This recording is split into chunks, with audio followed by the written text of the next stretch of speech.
So I was trying to be real good. I had a PowerPoint and handouts and everything put together, and I left the PowerPoint, my flash drive with PowerPoint on it at home because I always make fun of Dad because he won't put things on Google Drive, and then I didn't put it on Google Drive. So anyhow, so there is a handout. If you did not get one, I passed some out before church got started. If you did not get it, if you stick your hand up, Elijah's going to come around and bring you a piece of it. It's just a one-sheet piece of paper, and it's just to help you while you follow along with what we're going through today. All right, so let's get started with Genesis chapter 1, starting at verse 26.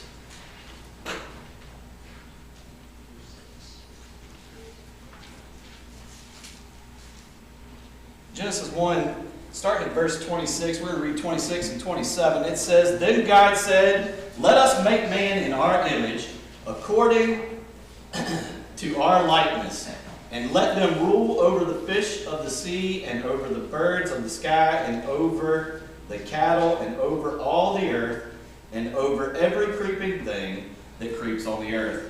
God created man in his own image. In the image of God, he created him. Male and female, he created them." We are made in the image of God.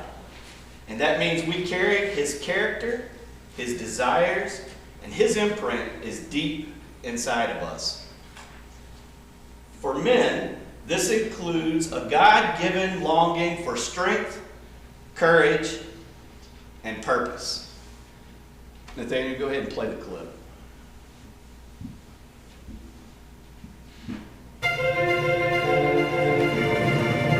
Mr. Twain, can you tell us a story? Yes, please, Mr. Twain. Tell us your story. All right. Look, you got a good life. You don't need to go to school. You can do what you want when you want to. Would you mind if I tagged along? Just better not get me busted.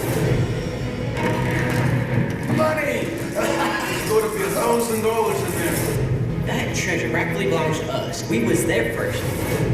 Down in the caves. I have to say that's where they took the loot.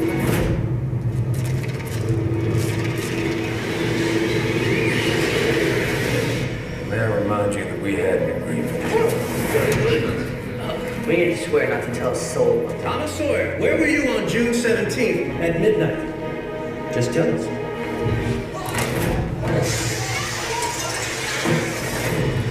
There's a killer on the loose. You're in danger of getting out of here. Boy, you thought you could get away with all the dough? Tell me all to get out of here. Over there, the raft.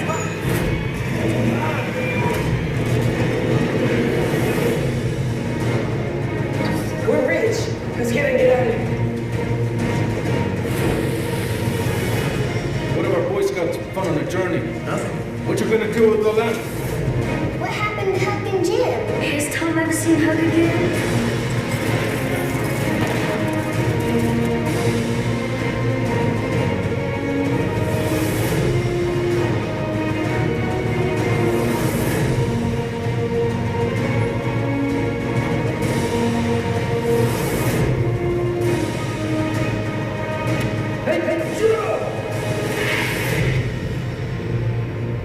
You know, Becky, I think it'd be better if we just light this torch.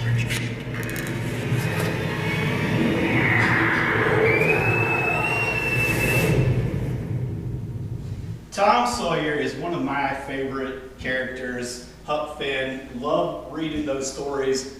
Love everything about what happens in those. And you may be sitting there thinking, what does this have to do? But when you look at Tom Sawyer, there's always an adventure. There's always something going on. There's something happening. In the clip you see there's also a battle that's happening.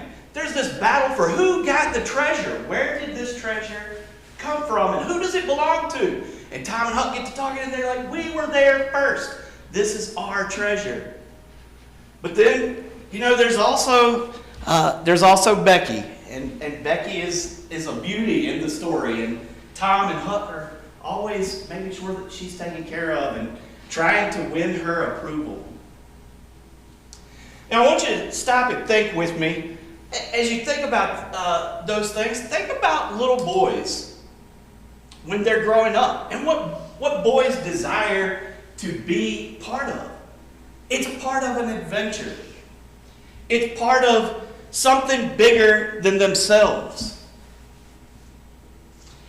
I've been meeting with a group of guys a little bit, and we're getting ready to jump into a study called Wild at Heart.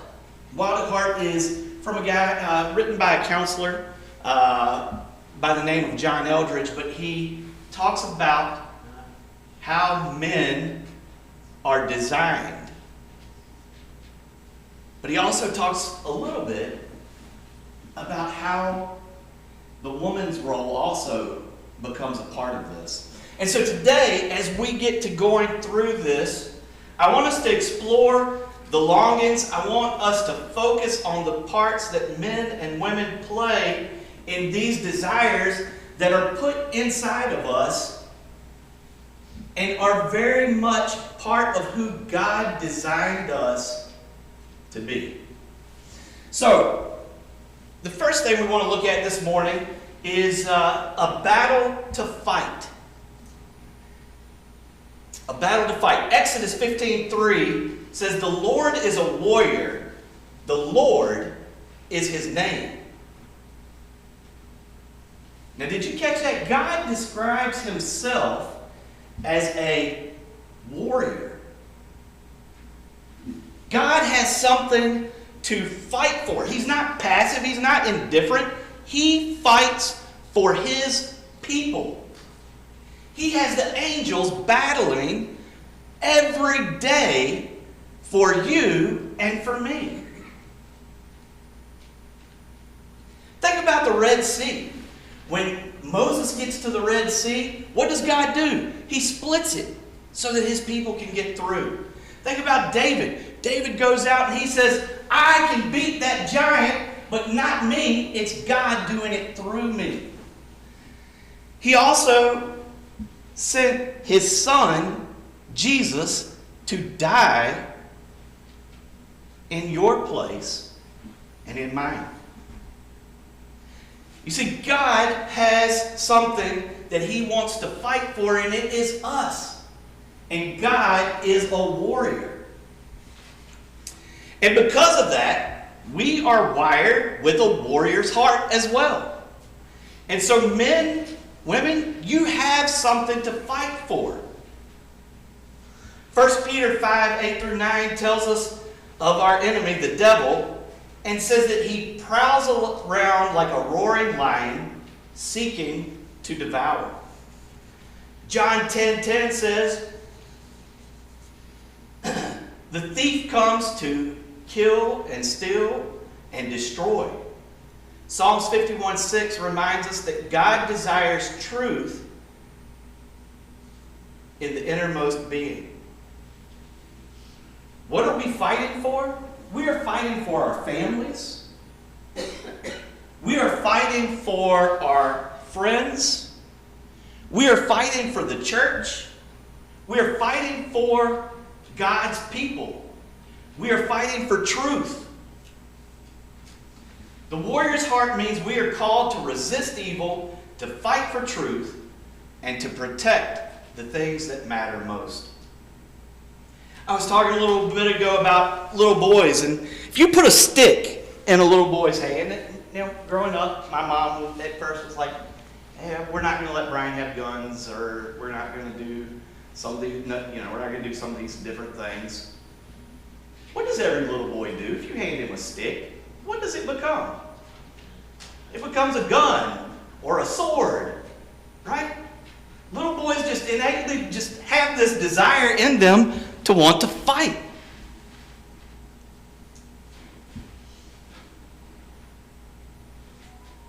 If you also think about it, the stories of what they want to do, they want to be police officers. They want to fight dragons. They want to find dinosaurs. many men waste their strength on trivial things, though. They chase status, they argue about sports and fight over prideful things, but really the real battles go ignored most of the time. Protecting our marriages, leading our families, standing up for our faith, and defending the weak. God has called us to be warriors who fight for what matters in eternity.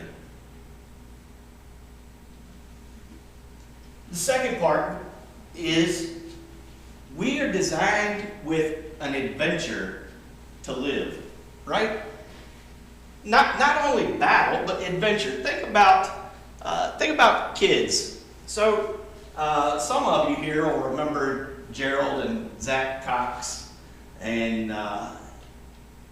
Mom and Dad used to let me go out and stay with Wanda and Gerald Sr. and Jr. and myself and Zach. We always went out in the woods, right? We were always on an adventure. What could we find? We'd find bottles in the woods. We would create our own maps of, like, this is where we think this is where that's at, so we'd know how to get back there the next time. We would explore. Think about even in video games, things like the game Zelda, there's this open map. Why? Because people want to adventure. People want to explore. People want to see what is out there. And they want to be able to look around and see what's happening. We are meant not to live just a safe, boring life, but to journey and to have risk and discovery and growth. If you look at the scriptures, think about Abraham. Abraham left his family, left everything that he had known, left all of the land that he had seen, just took his immediate family and his nephew and goes off. Think about Daniel. Daniel stands boldly in Babylon as he had been taken captive, and then goes on to do some amazing things. Joseph and his wild journey. He ends up in a pit. He gets sold into slavery. Next thing you know, he becomes second in all of Egypt. David facing lions, giants, and ends up as a king. The disciples, they had this nice little safe life fishing, going out and being a tax collector, being a doctor. They dropped everything to follow Jesus. Then there's Paul. Paul was a very important person as Saul in Rome. But he leaves all of that behind. He leaves the safe life behind to go on an adventure bringing other people to Christ. Every one of them stepped out into God's adventure. Proverbs 4:23 says, "Above all else, guard your heart, for everything you do flows from it." Romans 8:14 says, "For those who are led by the Spirit of God are the children of God." You see, adventure is not just meant to be something reckless. It's trusting God enough to go where He leads us. It's saying, "Lord, I will follow you even into the unknown." But here's the danger. Many of us get settled into our comfort zones. We want to stay safe and predictable and in control. But a man who stops living with adventure stops living.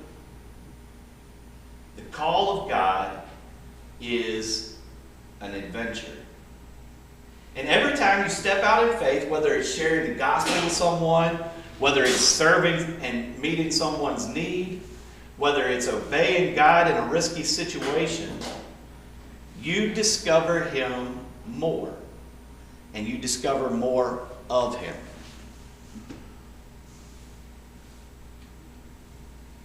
Finally, Every man longs for a beauty to love. Now, let's stop and think about this for a second.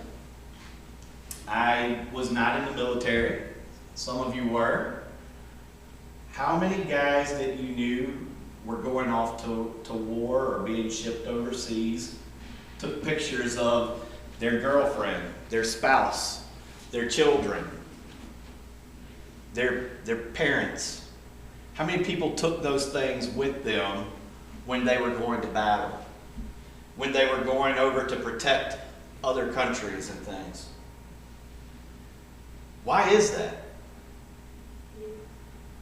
Why do they take pictures of people that they're just going to miss, right? Like, they're going to miss those people, but why have the picture to remind you? Because it reminds them that they're not going just to fight and to do whatever, they're being sent to do. They take that with them because they remember what they are fighting for. They are fighting for a world where the beauty that they love can live in a peaceful way. In Genesis 2, we see that God saw that it was not good for man to be alone. So he made woman. She was meant to be his partner, his companion, and his lover. And you see, the two of them together create God's heart. If you jump all the way back to what we talked about at the very beginning of Genesis, it says male and female, he created them. Man was made, but that's not all of God's image. You see, then woman is made, and together they create the image of God. Men are designed to long for beauty, but not just physical, soul deep. You see, because beauty in a woman, beauty in creation with the sunsets, the mountains, beauty in relationships with family and with friends are all things that we desire.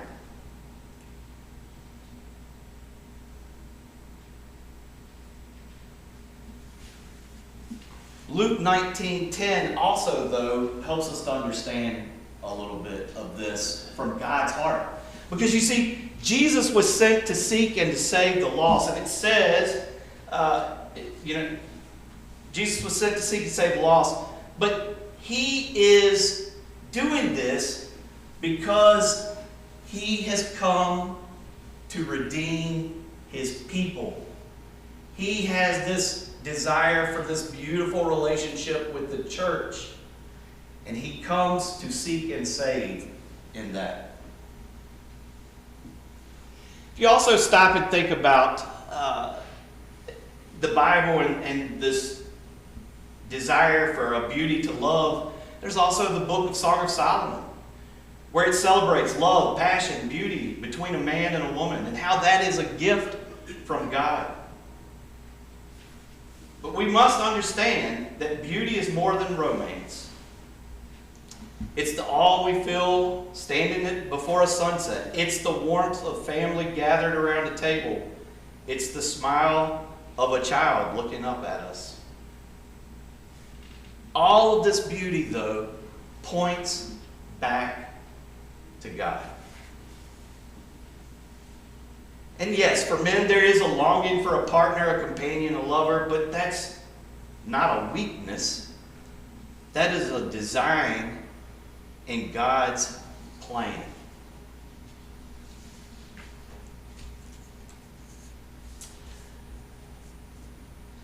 Psalm 109, David cries out to God for help. Starting at verse 21, and he says, "But you, sovereign Lord, help me for your name's sake. Out of the goodness of your love, deliver me."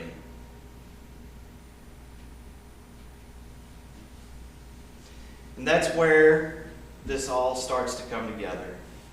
You and I cannot live a life on our own. We need God to awaken the desires He placed within us and give us the courage to live them out. So, here's what we are looking for. We're looking for a battle to fight. We want to stand firm and protect what matters and fight for truth.